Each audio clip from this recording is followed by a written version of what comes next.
This video is going to talk a lot about Moab and what Moab is, where Moab is in the Bible, what God talks about when he talks about Moabites and who those people group are. So Moab is a land, a people, and a kingdom. And we hear a lot about the Moabite woman from the book of Ruth. So I'm going to get into the book of Ruth. And then I'm also going to give context to where the Moabites came from, who they descended from. And this message is inspired by God in my season of waiting. And Moab is a place. What I need to explain to those that are watching my channel and understanding how God works, how God operates in his book, right? How he operates in today's, nowadays, where people are located, where you live, how there can be certain curses on certain places where you live. No matter what you do, if you're not sent there by God, because it's a cursed land, you will not prosper in that land no matter what you try to do, because God has not allowed any blessings to be in that place. Unless you are sent by God to live in a place like Moab, for example, as a symbolism, as an example, you will not be blessed in that land, because there are very few believers who believe in God in the land of Moab. So we first hear about Moab in the book of Ruth, and I'm going to read the book of Ruth, chapter 1, verse 1, and I'm just going to read a couple verses. Now it came to pass in the days when the judges ruled that there was a famine in the land. We are in a season of so much increase in cost in the United States. It could be considered a famine. There's also, certain things that we can't get anymore. Manufacturing is kind of on the fritz. There's a lot of natural disasters occurring. You could consider what we're going through right now a famine. And if something were to happen, the wildfire season is coming up. If something were to happen, we could be considered in a very hardship place in the United States. I'm just going to be honest to those that are watching from, outside of the United States, watching my channel. There are some really horrible famine-like situations happening within the United States. And it's a culmination of politics, inflation, the pandemic, what happened after the pandemic, manufacturing, weather, and what's happening at the border. So this is a time when the judges ruled, and there was a famine in the land, and a certain man of Bethlehem, Judah, went to sojourn or live in the country of Moab. So we know that a man during a famine left his home country of Judah, which means that he was of the promised people. He was of the line of Judah. He was of the bloodline, the holy bloodline of Jesus. He left his country of Judah, of Bethlehem, Judah, to go to the country of Moab. He and his wife and his 2 sons. Okay, so I want to get into this. Now, he was a holy man of God. He had a wife and he had 2 sons. And he decided to leave his homeland, his land of birth, his land of provision, his land of blessing, to try his hand at living in a place of sin and debauchery and of evil. Because in the land of Moab, there are not a lot of people that worship Yahweh. There are a lot of people that worship other gods in Moab. Okay? So he leaves and he goes to see what's going to happen.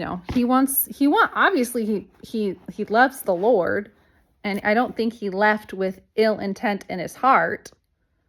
But he left the security and the residence of blessing that God had for him in Judah.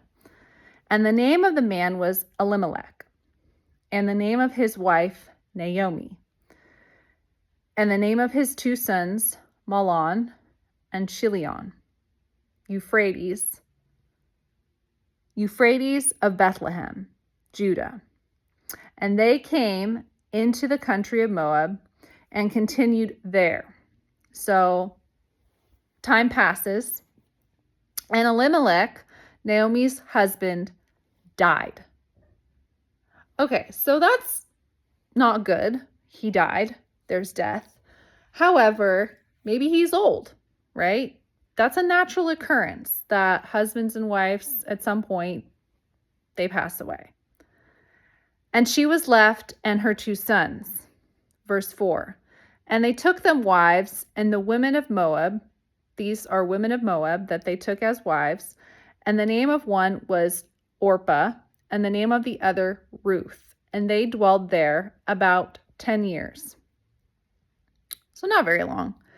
And Mahlon and Chilion died also, both of them. And the woman was left of her 2 sons and her husband. Now, for those of you who are still on a journey of learning who God is and learning who the devil is, or learning what Satan does and learning what blessings are and what curses are, learning what spiritual warfare is, what's normal to go through and God testing you, what's God testing you versus what's a spiritual attack.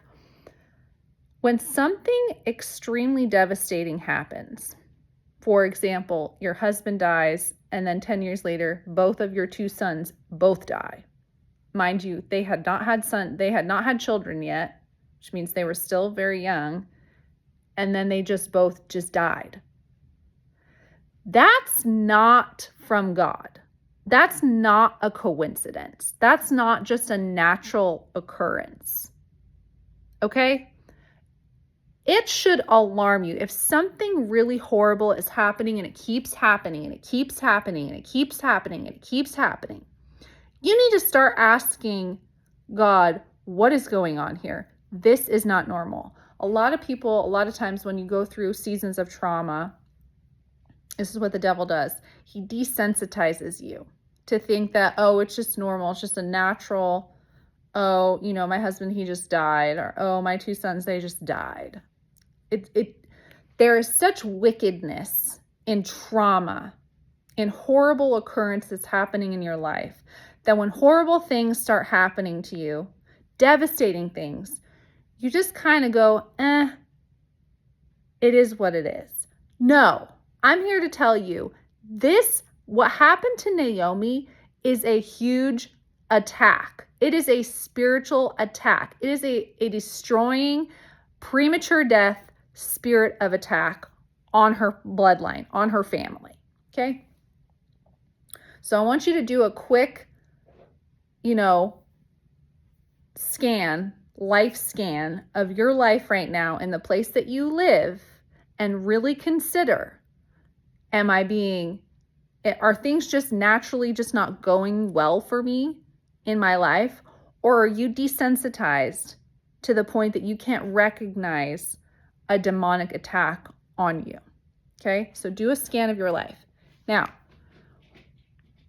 why do you think that Moab was such an evil place that God cursed the land? Because it's a cursed place. Why are there no believers of Jesus in this place? Or why is it a place of cursing on believers to be in this place? Well, you have to look at where the Moabites descended from. And I'm going to tell you this story because many people maybe don't know, or people might or might not know the story of Moab, the actual man born of Lot. And so I'm going to go back to Genesis 19. Actually, I might go to Genesis 18 first and talk about Abraham and Lot. So now we all know who Abraham is, but Abraham also had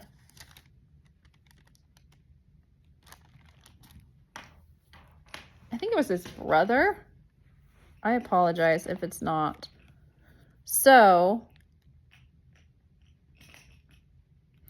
Abraham gets separated from Lot because Abraham was the lineage of the promise, right? He's the father of faith. He was the one that walked and talked with God. And Lot was just not, was not the guy. And so when Abraham was taken out of the land that, in chapter 12, it says, "Now the Lord had said unto Abraham, Get thee out of thy country and from thy kindred and from thy father's house unto a land that I will show thee, and I will make of thee a great nation." So when he left, it's his brother's son, Lot, his brother's son. So he took his nephew, Lot, with him. Was he told by God to do that? No. But God had mercy on him and allowed it. And then at some point, God separated Abraham and Lot. So Lot went to live in a place called Sodom and Gomorrah. And if you know what happens to Sodom and Gomorrah, you know that it's a very evil, wicked place in the Bible, in the book of Genesis. And God actually destroys Sodom and Gomorrah. And I'm going to start at chapter 19, verse 1. "And there came 2 angels to Sodom at even, and Lot sat in the gates of Sodom." So he lives in Sodom. When God separated him from Abraham, he fully lives with his family. He lives in Sodom, okay? "And Lot, seeing them, rose up to meet them." He's a man of God. He's got the holy bloodline. But for whatever reason, he goes to live in Sodom, okay, and raise his family in Sodom. "And he said, Behold now, my lords, turn in, I pray you, into your servant's house, and tarry all night, and wash your feet, and ye shall rise up early, and go on your ways. And they said, Nay, but we will abide in the street all night." So 2 angels come to visit him. He's begging them, "Please come inside and be inside my house." He's begging them to be in his house, not to be outside in the streets of Sodom, especially not at night. Why would he be worried for angels to be in the streets in Sodom? That should make you really think, what is so horrible that 2 male angels could not be outside at night in a city? It might not just be human activity that's going on in this city, okay? There might be some demonic entities, powers hanging out in this city, okay? So, "And he pressed upon them greatly, and they turned in unto him, and entered into his house, and he made them a feast, and did bake unleavened bread, and they did eat." So then they communed together. "But before they lay down, the men of the city," not the women of the city, "the men of the city, even the men of Sodom, compassed the house round, both old and young, all the people from every quarter." This is a city that Lot raised his family in.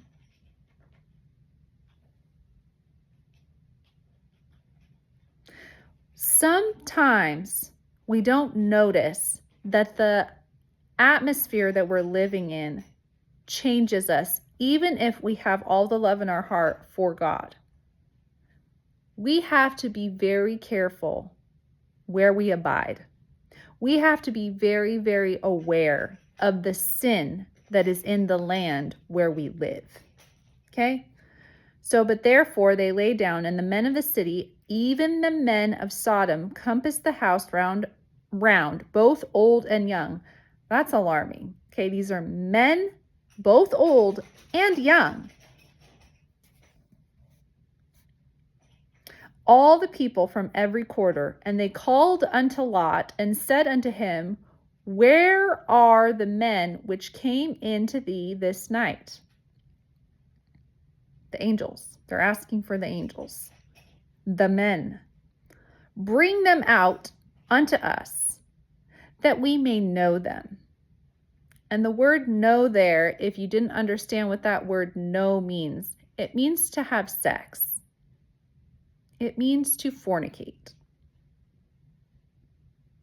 There are men, young and old, in Sodom, seeking after, not just seeking after, but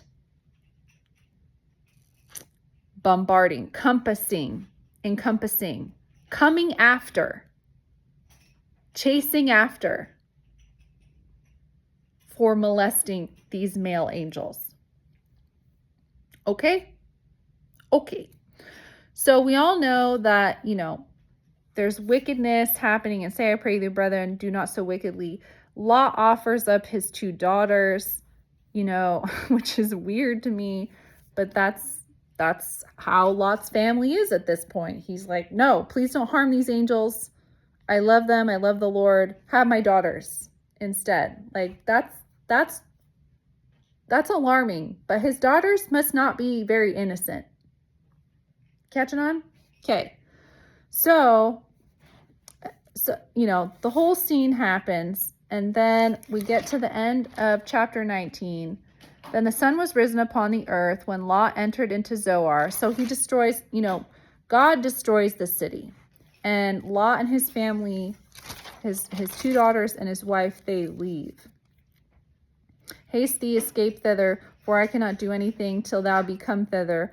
Therefore, the name of the city was called Zoar. So Lot leaves and takes his family to Zoar. And the sun was risen upon the earth when Lot entered into Zoar. Then the Lord rained upon Sodom and upon Gomorrah brimstone and fire from the Lord out of heaven. And he overthrew those cities and all the plain and all the inhabitants of the cities, that which grew upon the ground. But his wife looked back. This is a message to all those that are waiting on God for their promise. Don't look back. You know what he said. You know it's true. God is not a man that he should lie. Do not look back. Okay? That is another message within this message of its entirety. Okay? And his wife looked back from behind him, and she became a pillar of salt. So, boom. She also had sin in her heart. The daughters obviously were not living a life of blessing and honor unto the Lord, and the wife clearly had something in her heart that made her want to go back. Lot, you went and you took you started a family in Sodom. And Sodom is actually the word where we get the word sodomy. That is the history of that word. And for those of you who don't know what sodomy is, you can go look it up. I do not want to talk about what it is. It's disgusting and it's demonic. And he looked towards Sodom. And Abraham got up early in the morning to the place where he stood before the Lord. And he looked towards Sodom and Gomorrah and toward all the land of the plain. And he beheld, and lo, the smoke of the country went up as the smoke of a furnace. Wildfires. Sodom and Gomorrah. Burnt up. That's all you can see.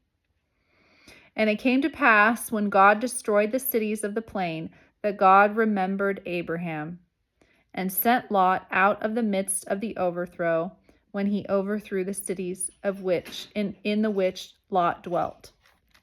So again, God is not remembering Lot, he is remembering Abraham. And Lot went up out of Zoar and dwelt in the mountain, and his 2 daughters with him. So there's no more wife with Lot. Okay? There's no more babies that are going to be had outside of Sodom and Gomorrah, because the children that were had in Sodom, the 2 daughters, turned out not so good. Okay? But that doesn't mean that Lot could have had other children that turned out good. Well, let's hear what happened next.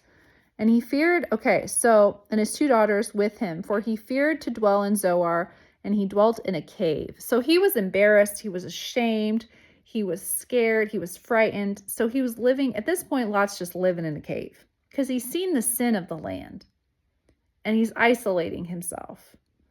And his daughters know that.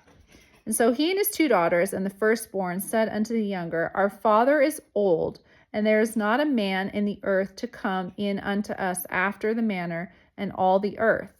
Come, let us make our father drink wine, and we will lie with him, that he may preserve seed of our father. So not only did the daughters make him drunk and rape him, but this is an incestual relationship at this point. And the oldest daughter, thus they were both the daughters of Lot, with child with their father. This is verse 36. So this is incest. This is, I think it's drunkenness, which is molestation and rape. In my opinion, I don't think Lot would have just had sex with his daughters, because they're talking about, manipulating him to getting him drunk to deceive him, to have sex with them. And the firstborn, the oldest daughter, bore a son and called his name Moab. This is where we get the people of Moab. This is where we get the name Moab, is from this son born of Lot's son born of his oldest daughter. This people were born out of the repercussions of Sodom and Gomorrah. The Moabites were seen as a people very, very cruel in the eyes of the Lord, in the eyes of the people of the Lord, who worshiped other gods from that place of Sodom and Gomorrah. Okay? So that's just giving you some context. Okay? When there is sin and it continues in the bloodline, it's not good. And it will perpetuate if you do not consider where you are living, okay, and who you are around. So I'm going to go back to Ruth, chapter 1, verse. So we just found out that her husband moved her family, his wife and his 2 sons, outside of Judah to Moab. And then Elimelech died, the husband died, and both the sons died. This is not good. This is a curse upon his family from moving to Moab. From moving to the land of Moab. Now, verse 6, it says, Then she arose, Naomi, with her daughters-in-law, that she might return from the country of Moab. So Naomi has some sense. I know we all look at the book of Ruth and think of how beautiful that love story is in the marriage of how Ruth and Boaz ended up together. But the only reason that Ruth had a chance to marry Boaz was because of Naomi. Naomi had so much trauma over her. And yet, listen to this verse, verse 6. Then she arose with her daughters-in-law that she might return from the country of Moab, for she had heard in the country of Moab how that the Lord had visited his people in giving them bread. So not only were people being given bread, being given the bread of life, right? This is a symbol of Jesus being given grace. But she heard it, which means she started to have faith. We are saved by grace, the grace of God, through faith. Okay? So Naomi heard, and faith comes by hearing. She heard how that the Lord had visited his people. Was the Lord visiting his people in Moab? No. Is the Lord visiting people where you live? Is he? Are there blessings where you live? Or are there deaths where you live? Think about it. So she heard this, and God blessed her, because wherefore she went forth out of the place where she was, and her 2 daughters-in-law with her, that they went on the way to return unto the land of Judah. So praise the Lord, Naomi gets a revelation that she has to go back to her homeland in the place where God will visit her and bless her with bread. Okay? I just want to find this. Where God will not just visit his people, but attend to them and their needs. So, the Lord took me. How do you know where you live is a land of blessing? How do you know if where you live is a land of curses? The Lord took me to Jeremiah chapter 7, verses 32 through 34. And by the way, this is like common that I know this, but not everybody knows this, okay? So just think about it when I read it to you, okay? So there's some evil stuff happening in the United States. The United States was actually founded by forefathers who had all intents and purposes of bringing God into a land of freedom. And there's a lot of evil right now that's trying to twist the history of our nation. There's a lot of evil right now in our government. There's a lot of evil right now in our school systems. There's a lot of evil coming.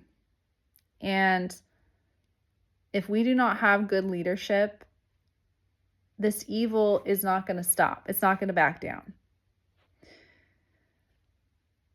And I know that I've prophesied about it, but I know that God is not going to look lightly on what is going on in the United States. There might be hellfire and brimstone to destroy some things in the United States, because I asked the Lord to send me a message last week about what was going on after I saw the presidential debate, because it wasn't good.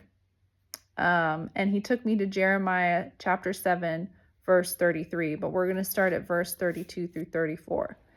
Therefore, behold, this is what God gave me. Therefore, behold, the days come, saith the Lord, that it shall no more be called Tophet, nor the valley of the son of Hinnom, but the valley of slaughter. For they shall bury in Tophet till there be no place. Meaning there's going to be so much death, there will be nowhere to see. There will be nowhere that you're looking that you won't see a dead body. Therefore, and the carcasses of his people shall be meat for the fowls of the heaven and for the beasts of the earth, and none shall fray them away. Okay, this is what God gave to me. This verse. Then will I cause to cease from the cities of Judah, even in the place of blessing where God's blessing is in Judah, where God's people are. Then, because there's God's people all over the United States. But in certain cities and in certain places, it's like Sodom and Gomorrah. It's not good. There's a lot of just yuck happening in places. Okay? Then will I cause, this is how you know whether you live in a land that's blessed or not. Then will I cause to cease from the cities of Judah and from the streets of Jerusalem the voice of mirth, and the voice of gladness, and the voice of the bridegroom, and the voice of the bride, for the land shall be desolate. Now, what I really love about Tiffany's ministry is she points out how when God curses a land, he takes the marriages out of the land. When I went to go visit my future husband, Jonathan, in Tahoe, I did not like Tahoe. I got a weird feeling about it. It just felt like a lot of emptiness. It felt like it was a place where a lot of people go to die. Felt like a place where people go when they get cancer, a cancer diagnosis, and they go, well, what the heck? I have nothing to live for. I might as well just live like I'm going to die tomorrow. There's a spiritual principality over that territory, and it's not good. And there's not a lot of believers there. There's just not. It's not a place of blessing. It's a place of death, and it's a place of curses. So I didn't really particularly like going there, and I didn't particularly like staying there. But when I went to go and stay there, I knew that there was a church, because you can basically Lake Tahoe is in between both states of California and Nevada. And once you cross over to the Nevada border, it's funny because the territory literally just, the atmosphere shifts once you cross that state line. And there's this really beautiful big Christian church, non-denominational church that's kind of like posted up on like a main corner by northern Lake Tahoe. And I felt the energy shift as soon as I saw that and drove by it when I went to go stay in Lake Tahoe. And I just was like, what's up with this, right? And then I started studying how God takes marriages out of the land, right? When he's not happy about it. And I was really thinking about it. I was like, honestly, I don't feel like a lot of the people in Lake Tahoe really are married. There's a lot of like boyfriend and girlfriends living with each other, but they're not like getting married, right? That's a curse on the land. But what I noticed was one of the hotels that he showed me where to stay at on the Nevada side, I started looking it up, and what attracted to me the most was their Instagram feed. And on their Instagram feed were tons of bridal wedding photos. Okay? So between the land on the west side of the lake, desolate, the land on the right side of the lake, or on the east side of the lake, weddings, Christians, believers, thankfulness, gratitude, joy, the fruit of the Spirit. And I started noticing a difference in the territories. Okay? Now, I reached out to my kingdom spouse back in November when my cat died and I had a lot of things happen. I lost one of my best friends. My birthday happened and my cat died, and all this stuff was coming against me. A spirit of death came over me. And I talked to the Lord, and he said, you know what? Sure, reach out to him. So I did. I wrote him a message. I said, hey, these things are happening in my family. You know, this is happening in my business. This is happening with my cat just died. I know you know rumor. I just want to let you know, blah, blah, blah. And that night when I went to sleep, I had a dream. And I got a message back from my kingdom spouse. It looked like a formal written message. And it was he was very, very angry with me. And I was disturbed by the dream because at the end of the message was signed MOAB. It was not signed by any other name. It was not signed by him or by any sort of thing that I would recognize. The signature on the formal letter of rejection and anger toward me was signed by MOAB. And it clicked for me today that all of this has to do with the territory that he lives in, because I've sensed it and I've seen it firsthand and I've felt it. This is no joke that there are curses in places that God has not placed his Holy Spirit in. God will allow curses to come upon you if you are living in a cursed land without his permission, without his blessing. That's just what it is. Okay? And this is biblical. I'm giving you the example of MOAB. Okay?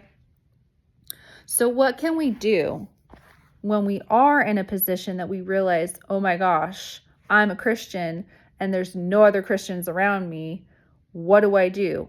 How do I disrupt this atmosphere? How do I walk as a believer of Jesus Christ amongst no believers, amongst no voice of the bridegroom, no voice of gladness, amongst death everywhere, right? How do I survive this? And the Lord gave me Jabez's prayer. And we're going to go to 1 Chronicles chapter 4, and we're going to read that prayer. A lot of people might know Jabez's prayer, but basically it's a prayer to the Lord about enlarging your territory or enlarging your tent, enlarging your sphere of influence, enlarging your leadership, enlarging how how the blessing of the Lord will follow you into whatever territory, wherever your feet walk, essentially, okay? Or wherever you live. And this is a very important prayer to pray for yourself when you go into a new territory outside of the land that God has blessed you to live in, inside of the land of Judah, inside of your blessed land. When you go out into places of sin, you pray this prayer over yourself so that God will give you favor and mercy and grace when you live or go or step foot into a territory full of sin. Okay? So it's funny because this whole chapter 4 is called the genealogy of Judah, which we were just studying, right?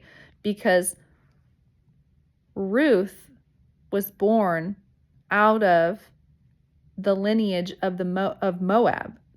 She was a Moabitess. She came from a bloodline of sin. And Jabez comes from a holy bloodline of Judah. And so it lists all these names, blah, blah, blah, blah, blah. Verse 9, chapter 4, verse 9. And Jabez was more honorable than his brethren. So he was a holy man, more honorable. And his mother called his name Jabez, saying, because I bear him with sorrow. And verse 10, and Jabez called on the God of Israel, saying, oh, that thou wouldest bless me indeed, and enlarge my coast, and that thine hand might be with me, and that thou wouldest keep me from evil, that it may not grieve me. And God granted him that which he requested. It's that simple. It's that quick. It's that short of an utterance of a prophetic prayer to pray over yourself. But you have to speak the word of God over yourself, especially when you go into a cursed land, especially when you go into a cursed place where there is death and the voice of the bride and the voice of the bridegroom is taken out of that land. God restored Ruth, the Moabitess, because we know that she and Boaz had a son named Obed, and Obed became the grandfather of King David. And so God is a God of recompense. God is a God of restoration. God is a God of mercy. But you need to be very aware of who God is and not take it lightly that if you end up on the side of sin and darkness and you live amongst people who are in sin, who worship other gods openly and willingly, with no going to church on Sunday, with no intention of ever getting married and living with their boyfriends and girlfriends, with doing drugs and going to festivals and doing things openly and drinking openly like that and getting drunk and living in the flesh. That is something God does not take lightly, and he will not bless you in that land. So you must be diligent in praying prayers over yourself. If you are in a land around a people and a kingdom of darkness, you must pay attention. There are such things as counterfeits, and counterfeits aren't always people. Sometimes counterfeits are places. So be mindful of the land that you live in, and be mindful if God has cursed that land with death. I love you all. Be blessed.